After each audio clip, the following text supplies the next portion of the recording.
Mientras preparaba la mesa para la cena familiar, mi padre, Armando, publicó un video en el que me llamaba sirvienta inútil. Me fui. Al día siguiente, mi hermana, Carla, no pudo retirar dinero de mi cuenta. Mi respuesta fue sencilla. No le preguntes a una sirvienta. Armando no esperó a la cena para humillarme. Lo hizo incluso antes de que la comida llegara a la mesa. Con una mano en su copa de vino y la otra sosteniendo su teléfono, me filmó mientras yo colocaba los platos y los cubiertos, tal como lo había hecho en cada reunión familiar. 14 segundos después, el video ya estaba en la red social.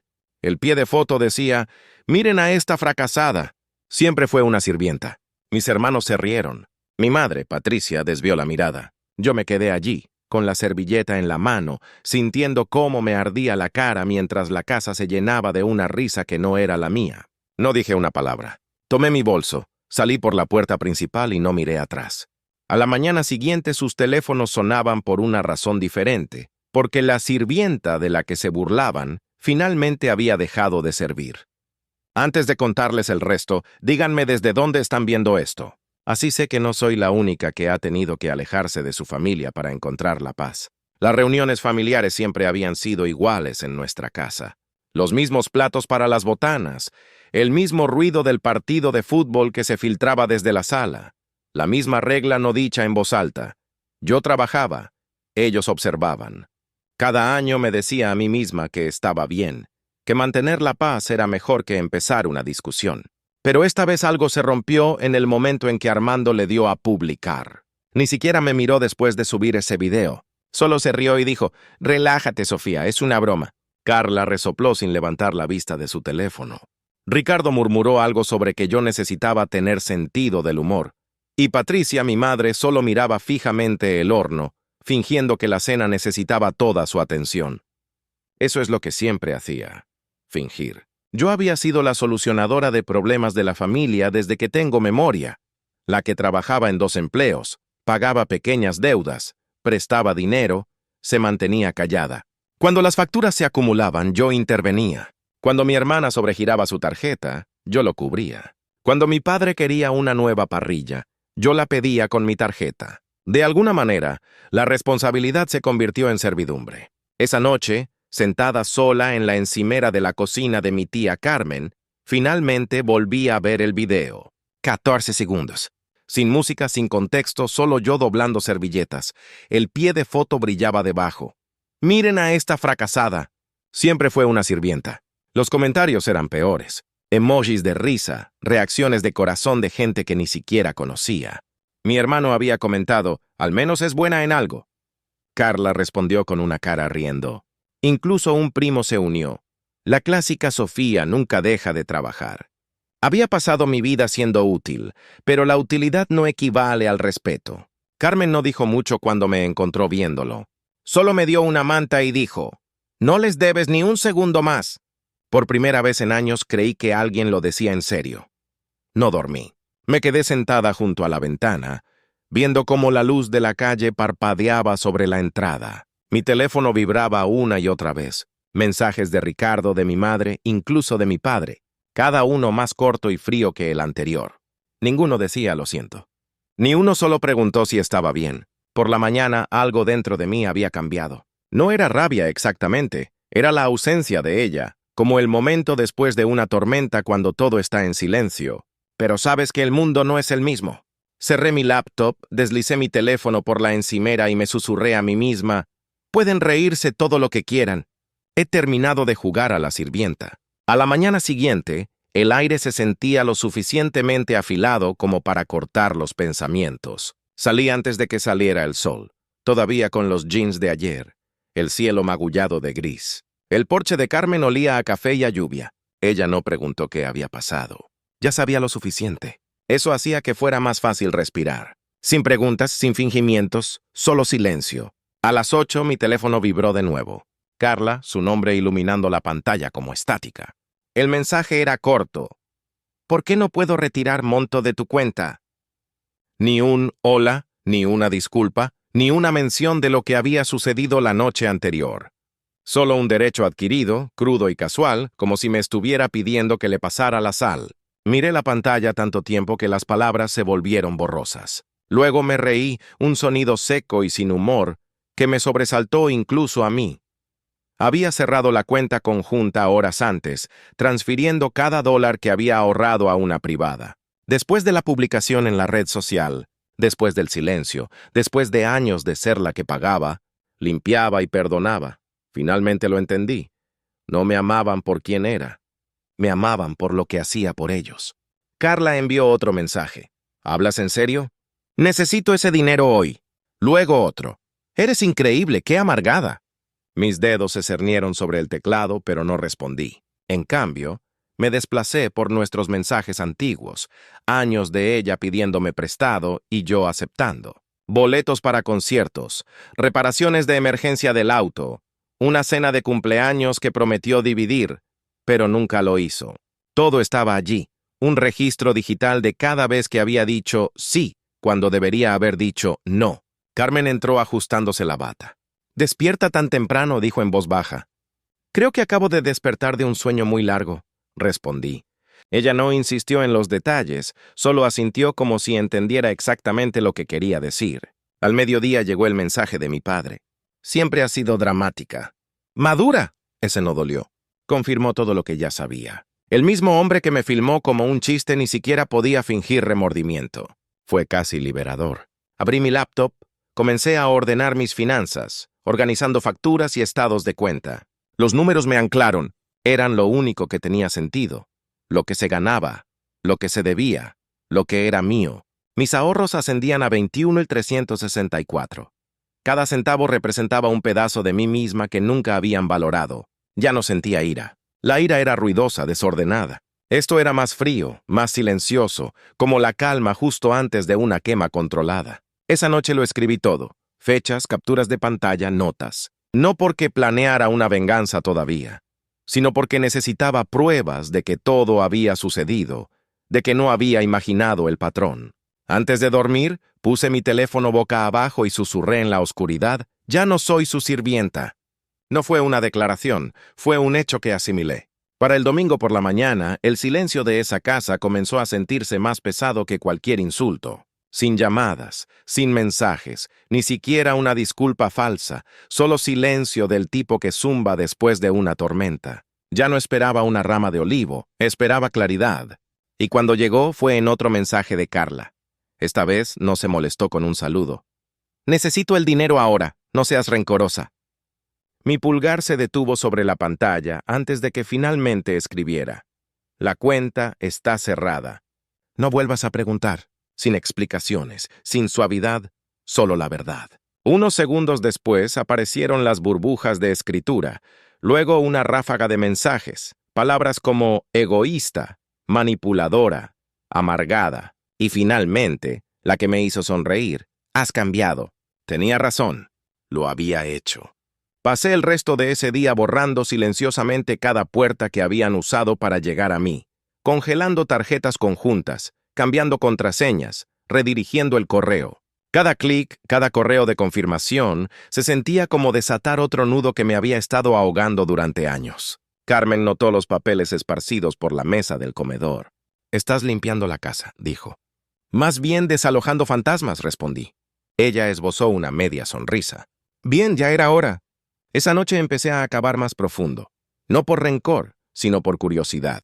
Saqué mi informe de crédito, algo que no había revisado en meses. Mi estómago se apretó mientras la pantalla se cargaba. 2 tarjetas de crédito, ambas a mi nombre, una abierta con un saldo de 2,400, otra cerrada con pagos atrasados. Nunca había abierto ninguna de las dos. La habitación se sintió más pequeña.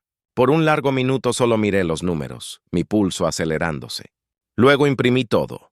Deslicé las páginas en una carpeta y escribí en la portada: «Pruebas». Entré a la sala de Carmen y Raúl, el resplandor del televisor parpadeando en sus rostros. «Usó mi nombre», dije secamente. Carmen silenció el programa. «¿Quién?» «Mi padre. Al menos 2 veces, quizás más». Raúl se inclinó hacia adelante con voz tranquila pero firme. «Entonces documéntalo, todo. Ya veremos qué hacer después». No hubo gritos ni caos, solo un plan claro. Era extraño lo tranquila que podía sentirse la justicia cuando finalmente te pertenecía. Más tarde esa noche abrí mis mensajes por última vez. Otro texto de Carla parpadeaba en la pantalla. ¿Por qué haces esto? Somos familia.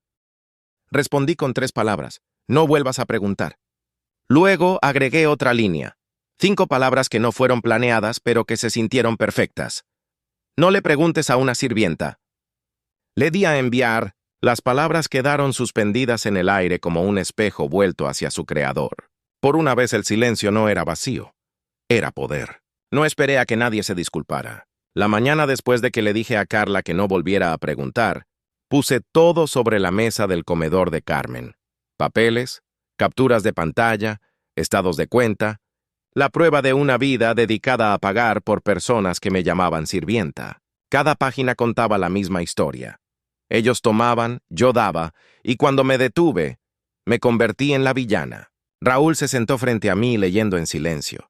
Cuando llegó a las 2 tarjetas de crédito en mi informe, una abierta y otra cerrada con pagos atrasados, no pareció sorprendido. Solo asintió una vez, de la manera en que alguien lo hace, cuando la verdad finalmente coincide con lo que ha sospechado durante años. Carmen llamó a una abogada, Shreya, que le recomendó una amiga. La oficina era pequeña, con paredes beige y olor a café rancio, pero la voz de la abogada era tranquila y objetiva. ¿Autorizaste estas cuentas? ¿No tienes pruebas? Sí, respondió Shreya. Escribió una lista que sonaba más a un plan de acción para la justicia. Presentar denuncias de fraude, congelar el crédito, notificar al banco, contactar a los familiares. No se sentía como una venganza, se sentía como una reparación. Esa tarde lo hice todo. Cada formulario, cada llamada telefónica, cada palabra oficial que sacó mi historia de los chismes familiares y la convirtió en un registro legal. Cada correo de confirmación era otro nudo desatado. Cuando regresé a casa, un nuevo chat grupal había aparecido en mi teléfono. Ricardo, Carla y yo. La primera foto me dejó sin aliento. Mi antigua habitación, cajones arrancados, el espejo roto, el pie de foto de Ricardo, día de limpieza. Luego, Carla. Deberías haberte llevado tus cosas. Miré la pantalla hasta que dejé de sentir nada. Carmen se asomó por encima de mi hombro y tomó su propia foto. No borres nada, dijo. Minutos después, mi primo, Daniel, me envió un mensaje. Estaba cerca de la casa de mis padres y podía ver si algo se podía salvar. 15 minutos después, una foto. Mi laptop, mi pasaporte y una pila de cartas en el asiento del copiloto. Salvé lo que pude, escribió. Le dije que no volviera. Esa noche llamé a algunos parientes a los que mi padre les había pedido dinero prestado en mi nombre. Sus voces eran avergonzadas y silenciosas. Cada uno le había enviado cientos o miles de dólares, creyendo que yo estaba enferma o endeudada. Escribí cada nombre, cada cantidad. Para cuando terminé, mi cuaderno parecía la autopsia de la confianza. Cuando congelé mi crédito esa noche, no sentí ira, solo claridad. La matemática del abuso finalmente se equilibraba. Lo que habían robado, lo que perderían. Cerca de la medianoche, llené un sobre grande con cada pieza de evidencia. Capturas de pantalla, facturas, fotos, el mensaje de Carla, el pie de foto de la red social y mi nota en la parte superior. No le preguntes a una sirvienta. Carmen no hizo preguntas cuando tomé las llaves de su auto. La calle estaba tranquila. El aire de noviembre era fresco. Me estacioné frente a la casa de mis padres, deslicé el sobre en el buzón y me fui sin tocar. No se sintió como una venganza, se sintió como cerrar un libro. A la mañana siguiente, apareció un correo electrónico de un nombre desconocido, el jefe de mi padre. Había visto el video en la red social antes de que fuera eliminado. Escribió, «Solo quería saber si estás bien». Sin juicios, sin sermones, solo eso. No respondí. El daño ya estaba hecho, y no a mí esta vez. 2 días después, llegó un sobre a casa de Carmen. Mi nombre en él, sin remitente. Dentro, 2 fotos antiguas, yo de bebé en los brazos de Patricia y otra de mí acampando con el brazo de Armando a mi alrededor. Debajo de ellas, una carta escrita a mano. Siempre fuiste difícil. ¿Pensabas que eras mejor que nosotros? Saqué un pequeño préstamo a tu nombre. Planeaba pagarlo. No era mucho. Leí esa línea hasta que las palabras perdieron su significado. Luego agregué la carta a mi carpeta de pruebas. La gente siempre confiesa cuando cree que la confesión lo salvará. No lo hará.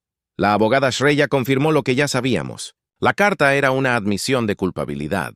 Habló con calma, describiendo el proceso.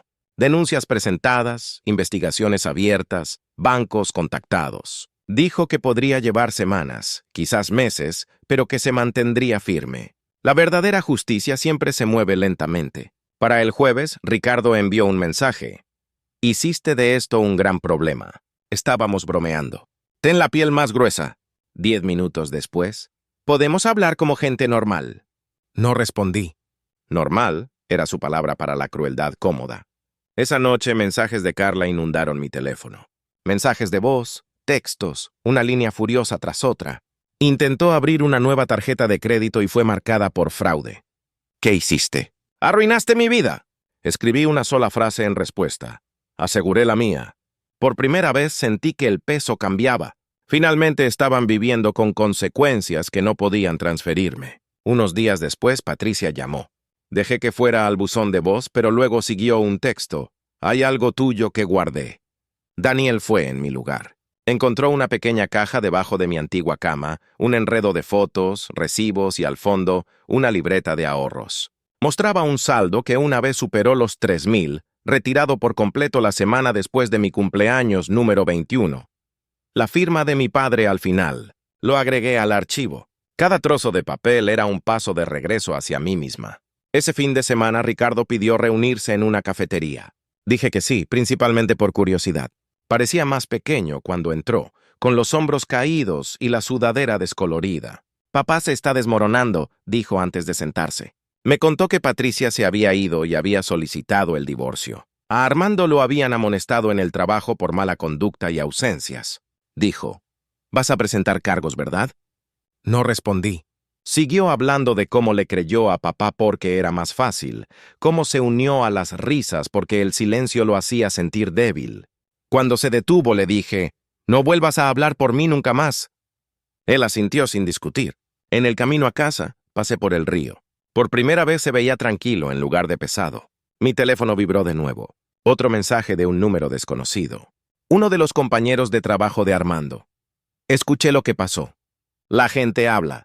Mantén la cabeza en alto. La ironía no pasó desapercibida. Mi padre quería que el mundo se riera de mí. En cambio, el mundo lo estaba viendo desmoronarse. A la mañana siguiente, la abogada Shreya llamó. El banco había confirmado la actividad vinculada al nombre de Armando en las cuentas abiertas a mi nombre. Dijo palabras como delito federal y robo de identidad, frases que solían sonar como titulares, pero que ahora pertenecían a mi historia. Le di las gracias. Colgué y me quedé de pie por un momento, dejando que el silencio de la cocina de Carmen me envolviera. Carmen entró con 2 tazas de café. Negué con la cabeza sonriendo. Dejó una de todos modos. «Ya no tienes que servirle a nadie», dijo. La dejé allí para que se enfriara intacta porque por primera vez tenía una opción. La primavera llegó lentamente ese año, tranquila y constante, como mi vida reconstruyéndose sin pedir permiso. La investigación llevó semanas, pero cada nuevo correo electrónico de la abogada se sentía como un ladrillo puesto en su lugar. Las denuncias de fraude fueron aceptadas, las cuentas fueron congeladas, los préstamos se rastrearon hasta Armando. Por una vez los hechos no se doblegaron a su historia. Patricia solicitó el divorcio. Se mudó a un pequeño apartamento cerca de la casa de su hermana y envió un mensaje a través de Carmen diciendo que no pedía perdón, solo una oportunidad para empezar de nuevo. No respondí. Algunas cosas es mejor dejarlas sin terminar. Carla desapareció después de su último arrebato. La alerta de fraude la había seguido. No podía abrir nuevas cuentas. Ricardo dejó de intentar justificar nada. La última vez que lo vi, me miró con algo entre la culpa y el respeto. Tenía razón, dijo en voz baja y lo dejó así. Y Armando perdió su trabajo. La empresa hizo una revisión de antecedentes después de que surgiera el informe de fraude. Resulta que el mismo orgullo que lo hizo humillarme en la red social le costó lo único que valoraba más que el control, su reputación. Para abril, mis ahorros habían subido de 21,000 a casi 30,000. Conseguí un trabajo de oficina estable, nada elegante, pero mío. Las horas eran tranquilas. Dormía, comía, aprendía lo que realmente sonaba la paz. No era silencio, era seguridad. Algunas noches me sentaba en el porche de Carmen, el mismo lugar donde me di cuenta por primera vez de que mi mundo se estaba desmoronando. Pero ahora el aire no picaba, simplemente se sentía quieto. Ya no estaba enojada, tampoco perdonaba, estaba libre. A finales de la primavera, visité un pequeño apartamento cerca del río. Las ventanas daban al este, capturando la primera luz, y el aire olía a algo nuevo. Carmen y Raúl se ofrecieron a ayudarme con la mudanza, pero les dije que lo haría yo misma. No era orgullo, era cierre. Desempaqué mis cosas lentamente, una caja a la vez, sin ruido, sin pánico, solo quietud. Mi vida finalmente era mía. La gente todavía pregunta qué pasó con mi familia. Les digo que no pasó nada. Simplemente conocieron la versión de mí que dejó de disculparse. Armando perdió su control. Carla perdió su acceso. Ricardo perdió sus excusas. Pero yo no perdí nada que valiera la pena conservar. Una vez dijeron que siempre sería una sirvienta. Tenían razón en una cosa. Sí serví.